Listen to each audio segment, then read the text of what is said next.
that already. Nice shot on the move there. You can do that with this gun. It's very accurate even on the move. As you can see, the reticle's pretty tight. I think he's one shot from death. Here's some lower plate. Boom! You're dead.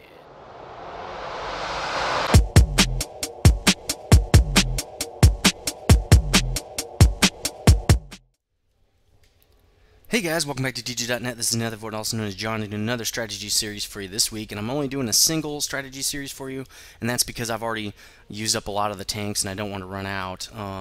So this week it's going to be on the TigerP, as you can already see. Tier 7 German heavy. It's going up the mouse line, as you can see right here. It's right after the 3001P, and it's a pretty awesome tank. It's a lot better than the Tiger, which you've probably seen my video on already. And that's because the front hull armor is just a lot better. It's actually a little angled too, but it's just way thicker, especially in the front here. And basically how you're going to play this tank is you're going to play a little bit of pop-out game with it, just like you do most heavies. You're going to be pretty aggressive if you're top tier, because this thing can take some hits. And you can snipe pretty far away. You don't have to get right in people's face, because this gun is very accurate, the long 88.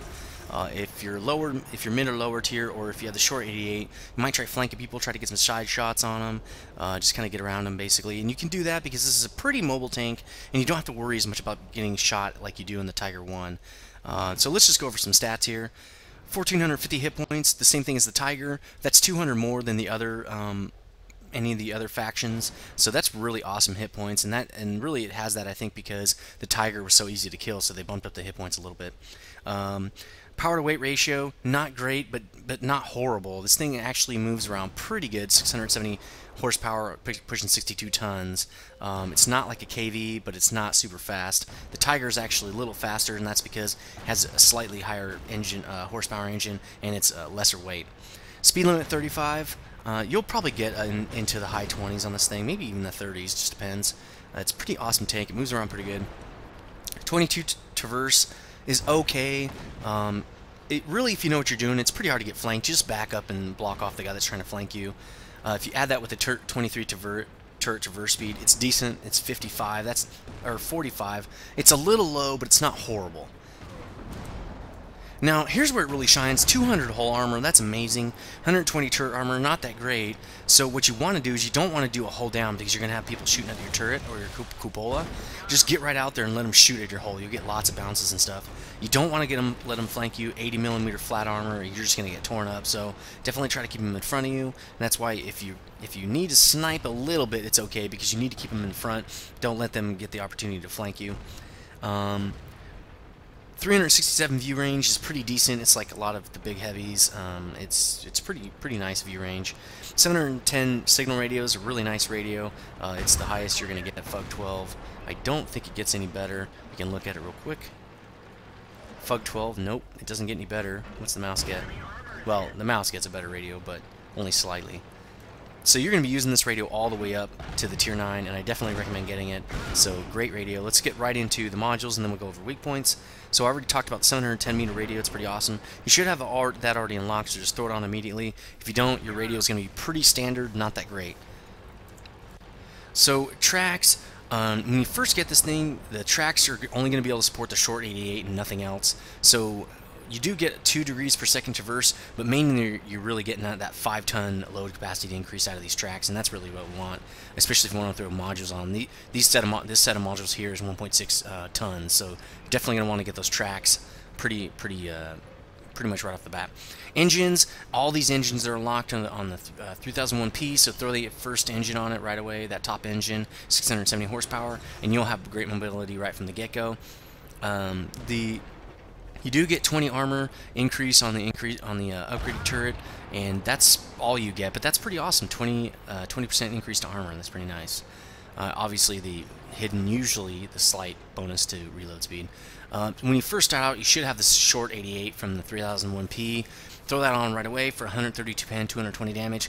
But this is what you really want, the long 88, 203 pen, 240 damage. Really nice gun, a little low on the damage side, but very accurate, aims very quickly, and you're going to be able to jack people up, especially in pop-out game. You should be able to get your shot off before they do. Nice reload speeds, not too bad actually. You're going to love this gun when you use it, trust me. So let's go over some weak points, since this is a tier 7. I think the lower plate is pretty weak. I mean, like most other tanks, it is. I would not shoot at it if you don't need to, because I'm not sure what it is. I know this thing has great front hull armor. Generally, when you move toward the tracks, it seems easier to pen. I usually try to hit there or there. Obviously, the driver viewport and the machine gun turret, great places to hit. You can also, if you hit flat right here on the turret, go right through the front of the turret. It's only 120 millimeter, but it's flat, so it's like hitting a it's kind of like hitting a Panther, so it's not too bad. Cupola is a huge weak spot. This is usually where I shoot at it from the front when I want to hit it. It's just gigantic. You put it right there, it's going to go right into it and do a bunch of damage. So that's the front weak spots. It doesn't really, everywhere else it's 80 millimeters, so just fire away. You're going to jack people up. Shoot through here, you're probably going to get the gunner, and you're gonna get the commander and stuff like that. I think the ammo sits here on the sides, like the Tiger. This is obviously engine, and obviously the weak points on the tracks are these two spots right here. So that's pretty much it for weak points. Doesn't really matter on the sides and back. So now that we've done that, let's get into some research. We're looking here at the TigerP tech tree, and what you should have, luckily, another great tank higher in the tiers, is these two engines, the FUG 12, and both of these guns unlocked when you play the 3001P. Now, if you've played the TDs up to the Panther, the mediums up to the Panther 2, or I'm sorry, the TDs up to the Yog Panther, the mediums up to Panther 2, or the Tiger line up to Tiger, you should have this gun unlocked as well. So basically what you're going to want to do is unlock the tracks first, because you can only load the 88, you can't load the upgraded turret or gun without the tracks. So get the tracks first, then the turret, and then this, or I'm sorry, then this gun first, the long 88, and then the turret. So this is really simple. Tech tree, tracks, long 88, turret, and then tank of choice. I would imagine you're going to go for the AUS F here, 4502. So that's this tech tree, pretty simple. So now let's talk about some equipment. As you can see, it's tier 7. I have this thing fully rigged up with equipment. I've got vents, rammer, and that's to increase the overall tank, everything, traverse, everything, and also loading speeds. And the rammer obviously increases the loading speed even more. These two work together well, but it's really not a huge increase. But really the vents are just for all-around tank everything, and the rammer is kind of obvious. Now I got the spall liner because once this thing's the mouse, I'm going to want the spall liner on it. So I generally recommend when you get your equipment to make sure that you get whatever you're going to put on the tier 10, because that's really what you need. Let's see, for alternatives, I don't really see any. I guess you could put the laying drive on there, but aim speed's already awesome. Coated optics if you tend to move around a lot, or if you're really trying to snipe the binocs, but I don't suggest you snipe with this thing because it is a heavy, and heavy should be moving around. As far as ammo, I have, really this is a lot of HE. I don't normally put this much. I'd probably put something more like 6 max, and that's after the HE nerf. HE ammo is really pretty pointless. So 62 and 6 is pretty good. Full rack of consumables here, because it is worth it in these tier 7s to put out your fire if you have one, or repair a crew member, especially if it's the driver or the loader. That's a big one. For crew skills, I went over here to the test server because I wanted to show you the secondary skills, but I couldn't do it when I have no secondary skill available. So I dropped all my secondary skills, which I obviously didn't want to do on a regular server. So the first thing you want to get for all tanks except TDs and SPGs is repair, and that's because it's so important to repair your tracks, your gun, your turret ring, etc. when you're in the heat of battle. For TDs and SPGs, I would go with camouflage. I'd put repair on all my guys. Now for the second skill, which you probably won't get in your Tiger P, I would get mentor, and that's a plus 10% increase to the speed at which your crew members train everybody except the commander. Once the crew was all the way up there, I would drop mentor for something else. The third skill I would get is recon, and that adds 2% to the view range of your vehicle, and that's pretty awesome, especially since you're in the front a lot with this Tiger P, and you should be probably spotting people, or possibly spotting people. Another good one's the Eagle Eye, except with Eagle Eye you have to be aimed on the enemy vehicle for 4 seconds, and then the damaged module will show up under the vehicle name, and it only activates after 100%, whereas recon is active right when you select it. So that's what I do for commander. For gunner, again, I would start out with repair, and then I would get probably Deadeye first, and that is because as a heavy, it's nice to add to damage those modules at an increased rate. When you damage somebody's module, it really hurts them pretty bad. And another reason is because it only is effective when it reaches 100%. So if you pick this as a third skill, it'll never be active. I mean, you know, when you're in your mouse for a while anyway. But I would pick Snapshot. If this was a Russian, I'd probably pick Snapshot over Deadeye. I'm not really positive. This would be more. This would be much better if it was a Russian tank. It adds 7.5% accuracy when you're turning your turret. Or I'm sorry, decreased reticle dispersion when you're turning your turret. It's kind of like a vert stab, except at 100% it's only 7.5%. So that's what I would do for the gunner. For the driver, again, repairs first, and then I would get probably off-road driving first, and that is because I really hate it when I go into like a desert map or a swamp map and my tank is barely moving. I'm getting artied in the face. You want to be able to get behind cover quickly, so for me the off-road driving is the best. Adds 10% to like desert and swamp, and then like 2.5% at other rough terrain. The third one I'd probably get is clutch braking to help you with that traverse, that slow traverse, to keep you from being circled. So that's driver. Let's do radio operator. Obviously, first thing is repair, and then I would get situational awareness, because this does extend your view range another 3%, and then I'd also get relaying probably over signal boosting, because with a 710 meter radio you probably have the biggest radio you need, but the relaying will help everybody even if they have bad radios, and that'll probably help you out more in the long run. So that's what I do for radio guy. Let's look at loader. This one's pretty, for me it's pretty obvious. Repair first, and then I would get safe stowage, and that's because I want more durability on the ammo rack. This adds like 12.5% durability to the ammo rack. I hate when my ammo rack gets taken out and I have to use my repair kit, or if I get racked, that's even worse, and so I don't want that to happen. And then a lot of people go with the adrenaline rush, but that's only active, first of all, when it reaches 100%, and secondly, when the tank is under 10% health. And that just rarely happens. By the time you're under 10% health, you're one shot from death. So to me, this doesn't help a lot, while to me this is helpful all the time. So the only problem is adrenaline rush only becomes active when it reaches 100%. So this will, if it's your your third secondary skill, it'll probably never be active. So I guess both of these are that way. So really you need to pick your poison here. Safety, or at below 10% and some extra 10% reload. So, but I think safe stowage is better. So that's the gunner, that's the crew, and let's get this thing into a battle. So here's a good game I had on Mountain Pass, and this is going to show you a couple of the great things about this tank. And we start out in the north here, and I'm not actually at the top. This is a tier 8 game. I'm in the middle of the pack at tier 7. Well, maybe a little above the middle of the pack. So smash this thing, obviously, so enemies can't hide behind it. And I'm off and running. See, this thing's a little slower than the Tiger H, but it's still pretty awesome. Still decent speed. Once you've driven a KV, anything feels fast, especially the KV3. So, with this tank, now normally, well, I guess it depends. Normally I try to cover whatever lane is not covered on this map when I'm driving this direction. And it looks like the T30, okay, he's going that way, so I'm definitely going to go, definitely going bridge, and there's already a Yog Panther there, which is pretty obvious. This is the bridge is kind of a TD hangout, and that's because there's really only one way in, you can't get flanked and stuff like that. But with the gun I have, it's a very accurate gun, so this is a great place for me also, because I've got such good accuracy. So I'm going to show it off here. I mean, that's not really why I went the bridge. And a Panther, same thing. Good snipe tank. It's not really why I went bridge. I really did because we didn't have enough tanks going that direction. But with the gun I have, you can see that it do really well. So there's a T29. Let me get rid of that guy. That guy's gonna be a pain if he has. He does have the 105, so I want to take him out first. Panther gun is accurate, but it does not do much damage.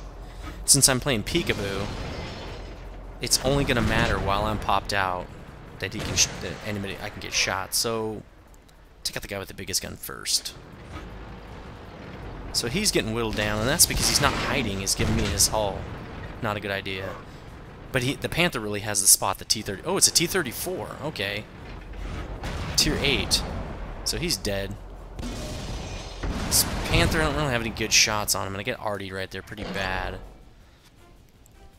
So, reload's pretty good on this gun, as you can see. Not getting any good shots on this Panther. Driver's dead, that's not good. Kabaki. Who's... Oh, the Panther did take out my driver, so I've been getting shot a couple times by the Panther. He's shooting me right in that driver hatch, which is a great place to shoot this tank. And I wonder what I'm going to do here. Looks like we're pushing on the ice road there. We're jacking them up pretty bad if we're pushing that hard. I don't see the Panther. Of course, I'm not spotting him really, but let's speed this up. We don't have all day. So it looks like I'm going to make a run for it here, and that's because the Panther's not really sticking out. Plus, I'm not that scared of a Panther. He does track me here, and this is why you get repair. I just wait for my track to come back up, which, in retrospect, might not be the best idea because I'm out in the open, and it can get RD'd pretty bad, pretty easily here. Hit me in the hull, bounced right off. That could have been in the turret, though. And it gets a... it's still not a damaging shot. Getting pretty lucky and I'm not getting RD'd right here, but I think they're more worried about the south. Or, I'm sorry, north ice road there. Take a quick shot on this low. Do a little bit of damage to that guy, and I get tracked again. This guy's really having a hard time hitting me. Got a good hit right there. Nice hit on his front. I think that... No, that wasn't the Yogg Panther. He's pulled out, I think. Not sure who did that. Maybe the Artie. Nice shot on the move there. You can do that with this gun. It's very accurate even on the move. As you can see, the reticle's pretty tight. I think he's one shot from death. Here's some lower plate. Boom! You're dead. In your face. I was going to say both things, so whatever. In your dead face. Alright, that's good. 682 hit points. I'm about half, a little less than half. Still doing pretty good. Broke through.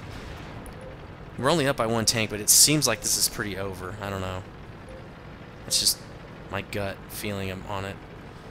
We're getting pretty steamrolled there on F2, though.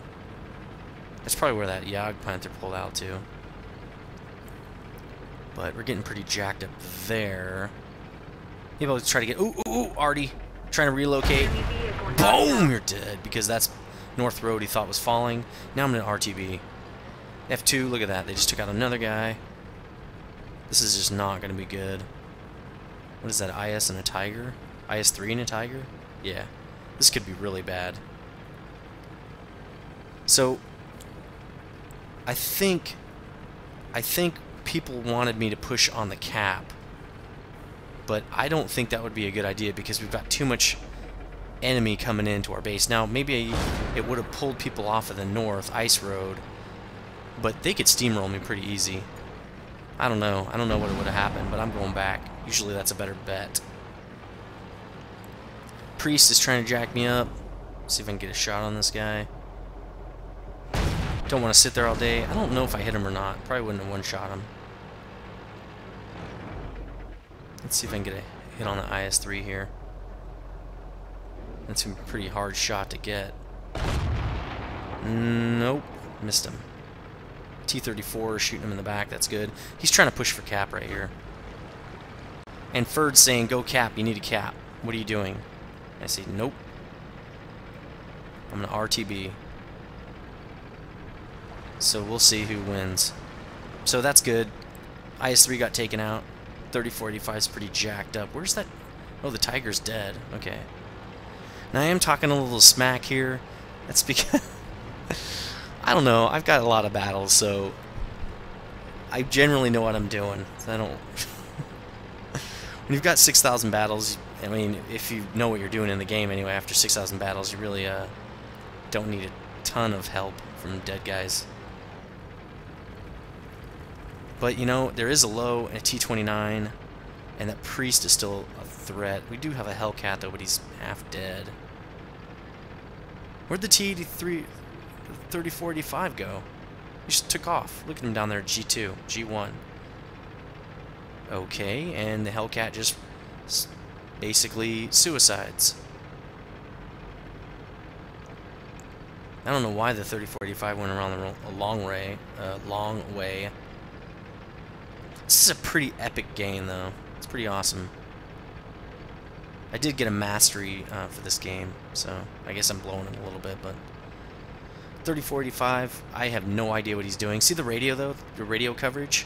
I can still see him on the map, even though basically he's a whole map away. The low is pretty damaged at 46%, same percentage as me just about, and I took a quick shot because I did not know he was just sitting there. Little hull down, probably not the best idea. T-29's at full health, that's not good. Really wish I would have got that cupola shot, that would have helped me out a lot, because this guy's about 3 shots from death. Front plate, no good. 120 armor, sloped. Should have went for the lower plate. I'm trying to let him not shoot me, though. He thinks he's got me. He's just going to come barreling at me. So lower plate, thank you for that. And now he's shooting him into my mantlet there. No shot. He's just being cocky. Right into the turret ring. This guy is just being super cocky. Now I'm going to go put my mantlet up on him. It's the only chance I have against that 234 pen gun. He's really making some mistakes here. I'm getting a little lucky, but he's basically making mistakes. And you're done, because my gun reloads faster. Now, T-29, it looks like he's stock. That's the stock turret and the 90mm gun. Shooting him right in the front plate there. Really weak armor, 100mm armor there. No problem for my 200 pen gun. Trying to give him the side of the mantle. He does get a shot on me there. Machine gun turret. Little machine gun turret action there. Pretty nice. Let's get some more of that. Enemy armor is damaged. Taking this guy out, no problems. 3485 is in the base, so we got this on lockdown even if I don't get this. Ricochet. It sucks. Now the Ferd's saying you're awesome. So I'm basically keeping these guys out of the cap, because these guys would have got to cap first. So 22%, and see? Get that repair. Get that repair. Good game. So awesome game right there. A little over a 2,000 point game. Nice amount of credits, especially on a times 5 win. That's awesome. I got the steel wall, killed 4 guys, damaged a guy, and detected 4 guys. Really awesome XP. Some base defense on there too. This was an awesome game. I got a mastery badge for this, ace tanker. So top 99%. So anyway, thanks guys, and I'll see you next week. I can only load one game. This thing's so long. So like and favorite and comment. Tell me what you think about the TigerP. Later.